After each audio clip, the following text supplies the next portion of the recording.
जय माता दी दोस्तों। आप सभी को गुप्त नवरात्रि के चौथे दिन की हार्दिक शुभकामनाएं।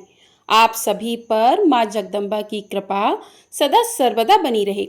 आज की वीडियो में आप सुनेंगे गुप्त नवरात्रि के चौथे दिन चौथी महाविद्या मां भुवनेश्वरी देवी की कथा। साथ ही माँ के 9 रूपों में माँ का चौथा रूप है माँ कुसमांडा का। तो आज की वीडियो में आप भुवनेश्वरी देवी की कथा और कुसमांडा माता की कथा भी सुनेंगे। तो आप सभी लोग हमारे साथ वीडियो में जुड़े रहिएगा और पूरा जरूर देखिएगा। गुप्त नवरात्रि में साधक माँ भगवती के 9 रूपों के साथ साथ 10 महाविद्याओं की भी पूजा करते हैं। खास तौर पर जो लोग तंत्र साधना करते हैं वे गोपनीय तरीके से गुप्त नवरात्रि में 10 महाविद्याओं की पूजा करते हैं और गुप्त नवरात्रि के चौथे दिन महाविद्या माँ भुवनेश्वरी की पूजा की जाती है। माँ भुवनेश्वरी 10 महाविद्याओं में चतुर्थ स्वरूप विद्या मानी जाती हैं। माँ भुवनेश्वरी को तीनों लोकों की ईश्वरी माना जाता है। माँ भुवनेश्वरी साक्षात पूरे संसार को धारण करती हैं और इसका पालन पोषण भी करती हैं। माँ भुवनेश्वरी को जगत माता और जगत धात्री के नाम से भी पुकारा जाता है। माँ भुवनेश्वरी आकाश, वायु, पृथ्वी, अग्नि और जल का निर्माण करती हैं। शास्त्रों में माँ भुवनेश्वरी को मूल प्रकृति कहते हैं। शास्त्रों में वर्णन मिलता है कि माँ भुवनेश्वरी भगवान शिव के वाम भाग में सदैव विराजमान रहती हैं और इनका पूजा करने से अपार ऐश्वर्य की प्राप्ति होती है। जीवन की सभी समस्याएं दूर हो जाती हैं। तो माँ भुवनेश्वरी की पूजा करने वाले भक्तों की सभी मनोकामनाएं बहुत शीघ्र पूरी हो जाती हैं। माँ भुवनेश्वरी को शक्ति और सृष्टि कर्म में सभी मनोकामनाएं बहुत शीघ्र पूरी हो जाती हैं। माँ भुवनेश्वरी को शक्ति और सृष्टि कर्म में महालक्ष्मी स्वरूप माना जाता है। आदिशक्ति भगवती माँ भुवनेश्वरी भगवान शिव की सभी लीलाओं में उनकी सहचरी हैं, सदा उनके साथ रहती हैं। माँ भुवनेश्वरी का स्वरूप बहुत ही सौम्य है और इनके समस्त अंग कांति से परिपूर्ण हैं। ये अपने सभी भक्तों को अभय और समस्त सिद्धियां प्रदान करने वाली हैं। देवी पुराण में बताया गया है कि मूल प्रकृति का दूसरा नाम भुवनेश्वरी है। माँ भुवनेश्वरी के श्री अंगों से प्रातः काल के सूर्य के समान आभा निकलती रहती है। माँ अपने मस्तक पर चंद्रमा का मुकुट धारण करती हैं। इनके 3 नेत्र हैं और इनके मुख पर हमेशा मुस्कान छाई रहती है। माँ भुवनेश्वरी देवी के भुजाओं में पाश, अंकुश, बरत तथा अभय मुद्रा विराजमान रहती है। गुप्त नवरात्रि में माँ भुवनेश्वरी की पूजा करने के लिए सबसे पहले स्नान करने के बाद साफ स्वच्छ वस्त्र धारण करें। आप आज के दिन लाल या फिर हरे और नारंगी रंग के वस्त्रों का प्रयोग कर सकते हैं। अब किसी एकांत कमरे में या अपने घर के पूजा कक्ष में पूर्व दिशा की ओर मुंह करके बैठ जाएं।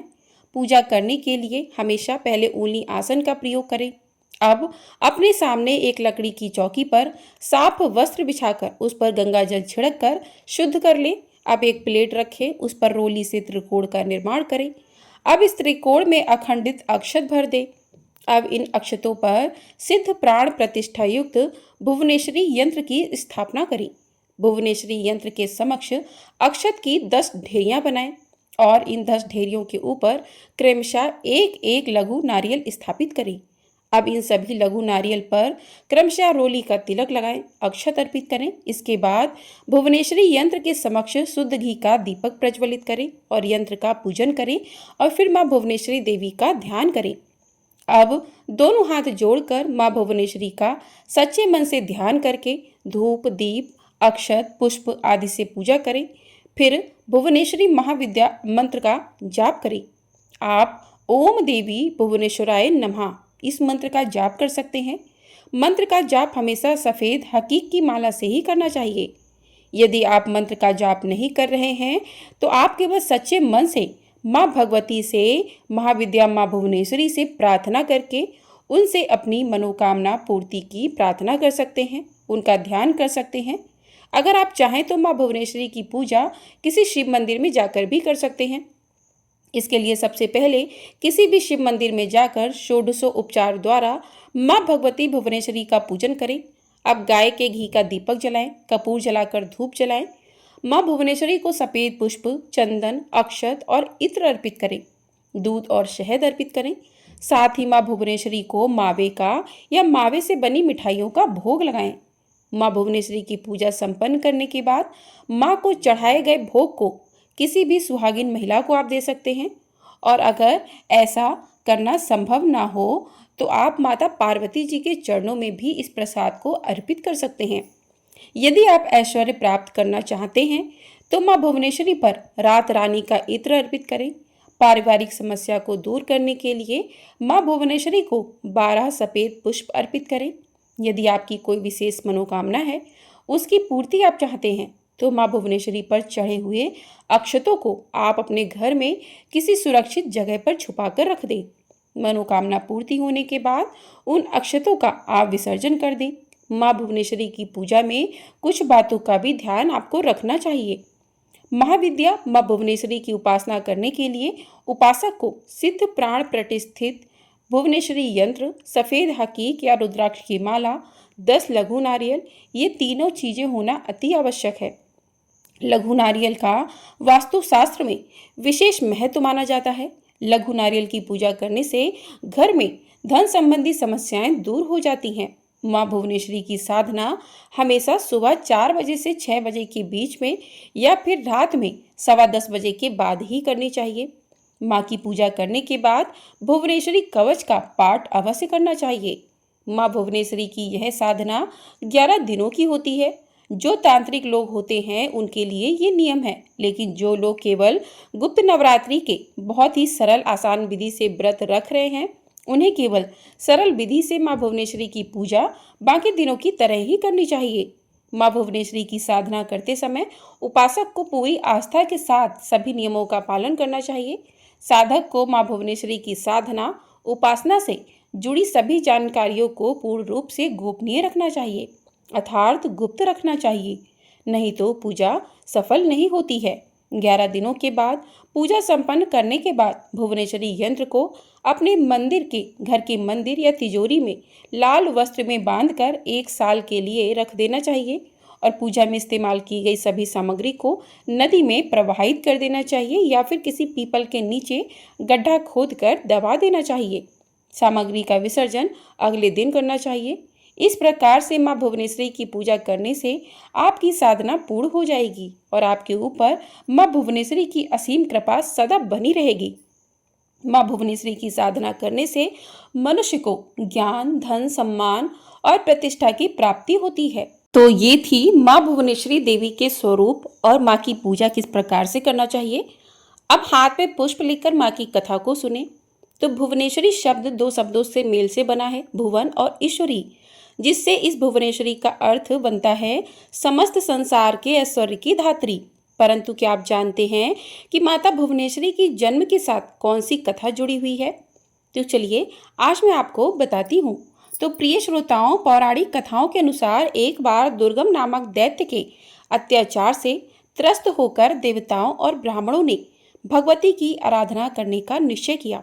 तब उन्होंने इस उद्देश्य से हिमालय की ओर प्रस्थान किया और वहां जाकर सर्व कारण स्वरूपा भगवती भुवनेश्वरी की आराधना की। उनकी आराधना से प्रसन्न होकर भगवती भुवनेश्वरी प्रकट हुई। देवी भुवनेश्वरी का वह स्वरूप मंत्र मुग्ध कर देने वाला था। उन्होंने अपने हाथों में बाण, कमल का पुष्प, शाक, मूल धारण किया हुआ था। देवताओं और ब्राह्मणों की विनती सुन तब माता ने अपने नेत्रों से अश्रु की सहस्त्र धाराएं प्रकट की। इस जल से भूमंडल के सभी प्राणी तृप्त हो गए। समुद्रों और सरिताओं में भी पर्याप्त जल भर गया और समस्त औषधियों की सिंचाई हो गई। माता भुवनेश्वरी के हाथों में शाखों और फल फूलों मूलों के होने के कारण वह देवी शताक्षी तथा सांगंबरी के नाम से भी विख्यात हुई।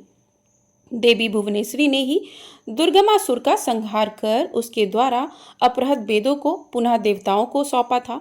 इसी घटना के पश्चात भगवती भुवनेश्वरी दुर्गा के नाम से भी पूजित हुई। प्रेम से बोलिए देवी भुवनेश्वरी माता की जय। तो इस प्रकार से भुवनेश्वरी माता की कथा पूर्ण हुई। तो गुप्त नवरात्रि के चौथे दिन माँ भगवती के कुष्मांडा रूप की भी पूजा होती है। तो आइए अब जानते हैं माँ कुष्मांडा की कथा।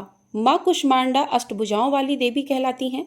मान्यता है कि नवरात्रि के चौथे दिन माँ कुष्मांडा की पूजा करने वाली भक्त की सभी मनोकामनाएं पूरी हो जाती हैं।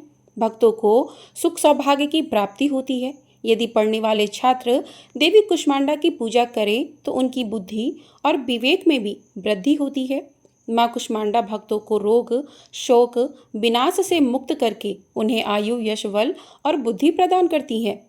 माँ कुष्मांडा शेर पर सवारी करते हुए प्रकट होती हैं। अष्टभुजाधारी माँ मस्तक पर रत्न जटित मुकुट धारण करती हैं और अत्यंत दिव्य रूप से सुशोभित होती हैं। माँ कुष्मांडा ने अपनी अष्टभुजाओं में कमंडल, कलश, कमल, सुदर्शन चक्र, गदा, धनुष बाण और माला धारण किया हुआ है। माँ कुष्मांडा का यह रूप भक्तों को जीवन शक्ति प्रदान करने वाला माना गया है।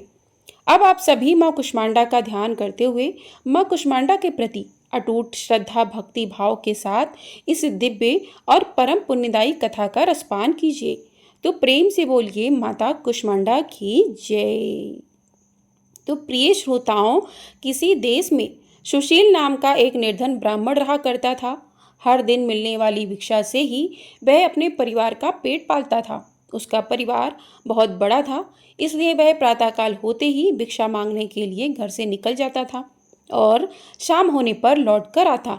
फिर देवताओं, पितरों और माँ दुर्गा के साथ ही अतिथियों की पूजा करने के बाद आश्रित जनों को खिलाने के बाद ही वह खुद भोजन ग्रहण किया करता था। इस प्रकार भिक्षा को वह भगवान का प्रसाद समझकर ग्रहण करता और इतना दुखी होने पर भी वह दूसरों की सहायता के लिए सदा तैयार रहा करता था। गरीबी के कारण उसका मन दुखी रहता था, फिर भी वह सदैव धर्म कर्म में लगा रहता और अपनी इंद्रियों को उसने अपने वश में कर रखा था। इसलिए वह सदाचारी, धर्मात्मा और सत्यवादी था। उसके हृदय में कभी भी अहंकार, क्रोध या ईर्ष्या जैसे बुरे विचार उत्पन्न ही नहीं होते थे। एक बार उस ब्राह्मण के घर के पास में सत्यव्रत नाम के एक तेजस्वी ऋषि आकर ठहरे। वे एक बहुत ही पहुँचे हुए तपस्वी थे। उनके समान विद्वान और सभी वेदों के ज्ञाता कोई और नहीं था। जल्दी ही बहुत सारे लोग उनके दर्शन करने के लिए आने लगे। उस ब्राह्मण के मन में भी तपस्वी से मिलने की इच्छा जागी और वह भी उनकी सेवा में उपस्थित हो गया। महर्षि सत्यव्रत को प्रणाम करके वह ब्राह्मण कहने लगा, हे ऋषिवर, आपकी बुद्धि अत्यंत विलक्षण है और आप अनेक शास्त्रों, विद्याओं और मंत्रों के जानने वाले हैं। मैं एक निर्धन, दरिद्र और बेसहारा ब्राह्मण हूँ। कृपया मुझे बताइए ऋषिवर कि मेरी दरिद्रता, मेरी गरीबी, मेरा दुख किस प्रकार दूर हो सकता है। ब्राह्मण ने कहा कि मुनिवर, आपसे यह पूछने के पीछे मेरा उद्देश्य केवल यही है कि मुझ में अपने परिवार का भरण पोषण करने की शक्ति आ जाए। धन के अभाव के कारण मैं उन्हें पर्याप्त रूप से सुख सुविधाएं नहीं दे पा रहा हूँ। हे दयानिधे, तप, दान, व्रत, मंत्र या कोई ऐसा जप, कोई ऐसा उपाय बताइए जिससे मैं अपने परिवार का पेट अच्छी तरह भर सकूं और उन्हें सारी सुख सुविधाएं भी दे सकूं। मेरी बस इतनी ही इच्छा है कि मेरा परिवार सुखी हो जाए। प्रिय श्रोताओं, महर्षि सत्यव्रत ने सुशील ब्राह्मण को भगवती दुर्गा की महिमा बताते हुए नवरात्रि व्रत करने की सलाह दी। महर्षि सत्यव्रत ने उस ब्राह्मण से कहा कि हे ब्राह्मण, अब मैं तुम्हें माता कुष्मांडा की कथा सुनाता हूँ। तुम भी अच्छे से मन लगाकर और पवित्र मन से श्रद्धा भक्ति भाव से इस कथा को सुनो। इस कथा को सुनने मात्र से व्यक्ति की अनेक प्रकार की बीमारियों का, अनेक दुखों का नाश हो जाता है। उसे सद्बुद्धि मिलती है और सुख समृद्धि की प्राप्ति होती है और उसके मन में माता के प्रति अटल भक्ति भी जागती है। यह उस समय की बात है जब संपूर्ण ब्रह्मांड अंधकार से भरे हुए एक शून्य के समान लग रहा था, लेकिन फिर दिव्य प्रकाश की एक किरण चारों ओर फैली अंधियारे उजाले में बदल गया। अब उस प्रकाश की कोई सीमा नहीं थी। देखते ही देखते वह दिव्य प्रकाश एक दिव्य नारी के रूप में बदल गया। वह कोई और नहीं बल्कि स्वयं देवी कुष्मांडा थी। अपनी मंद हल्की हंसी के साथ अंड यानी ब्रह्मांड को उत्पन्न करने के कारण इन देवी को कुष्मांडा नाम से पुकारा गया और देवी कुष्मांडा के मुख की मुस्कान के कारण ब्रह्मांड का जन्म हुआ। हे ब्राह्मण, उन्होंने ही पृथ्वी, सभी ग्रहों, चंद्र, सूर्य, तारे और आकाश गंगा को अस्तित्व में लाया। संसार में जीवन बनाए रखने के लिए सूर्य देवता की आवश्यकता थी, तो कुष्मांडा माता ने ही अपने आप को सूर्य में समाहित कर दिया। सूर्य संसार में जीवन का पर्याय है, तो देवी कुष्मांडा उनकी शक्ति है। माता कुष्मांडा ही समस्त ऊर्जा का स्रोत हैं। जब वह सूर्य भगवान के मूल में वास करती हैं तो देवी का अलौकिक तेज भगवान सूर्य को जीवन प्रदान करने की, उन्हें प्रकाशमान बने रहने की क्षमता देता है। कुष्मांडा देवी के बिना सूर्यदेव शक्तिहीन है और यह देवी कुष्मांडा की ही शक्तिहीन है कि कुष्मांडा ही इतनी शक्तिशाली हैं, इनसे ही सारा जग रोशन है। और यह देवी केवल एकमात्र ऐसी देवी हैं जो कि सूर्यमंडल के भीतर के लोक में निवास करने की क्षमता रखती हैं। माँ की पूजा करने वाले व्यक्ति को अनेक प्रकार से सुखों की प्राप्ति होती है और ऐसा व्यक्ति अपने जन्म जन्मांतर के पापों का नाश करके माता की कृपा से इस जीवन में सभी प्रकार की सुख सुविधाओं की प्राप्ति करता है। महर्षि ने आगे कहा कि हे ब्राह्मण, माता कुष्मांडा की स्तुति करने से आयु, यश, बुद्धि और बल में वृद्धि होती है। साथ ही सभी रोगों से मुक्ति मिलती है, दरिद्रता दूर होती है, सभी तरह की नकारात्मक शक्तियां दूर हो जाती हैं और हर प्रकार की समस्याओं का समाधान भी माँ की कृपा से आसानी से मिल जाता है। इनकी पूजा करने से सुख, समृद्धि और उन्नति मिलती है। दुख, विपत्ति और कष्ट से मुक्ति प्राप्त हो जाती है। प्रिय श्रोताओं, तब महर्षि सत्यव्रत के कहने पर, उनकी सलाह पर ब्राह्मण ने भी नवरात्रि के व्रतों को किया, माँ कुष्मांडा की स्तुति की और महर्षि सत्यव्रत को अपना गुरु मानकर उनसे माया बीज नामक भुवनेश्वरी मंत्र की दीक्षा ली। इसके बाद नवरात्रि के व्रत रखकर उस मंत्र का सुशील ब्राह्मण ने नियमित रूप से जप आरंभ कर दिया। उसने माता भवानी और माँ कुष्मांडा की भक्तिपूर्वक आराधना की और 9 वर्षों तक लगातार वह माँ भगवती के माया बीज मंत्र का निरंतर जाप करता रहा।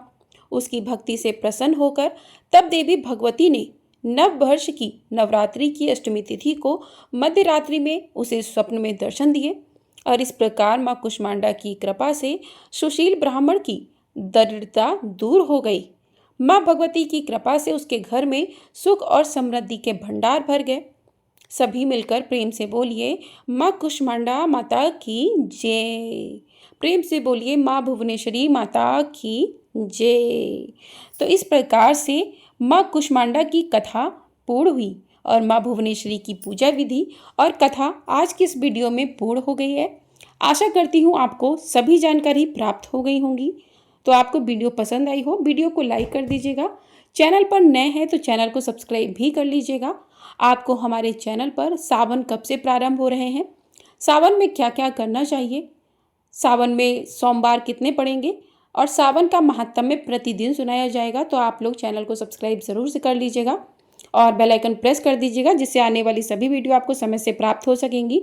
और कमेंट बॉक्स में जय माता दी अवश्य लिखिएगा। प्रेम से बोलिए जय माता दी।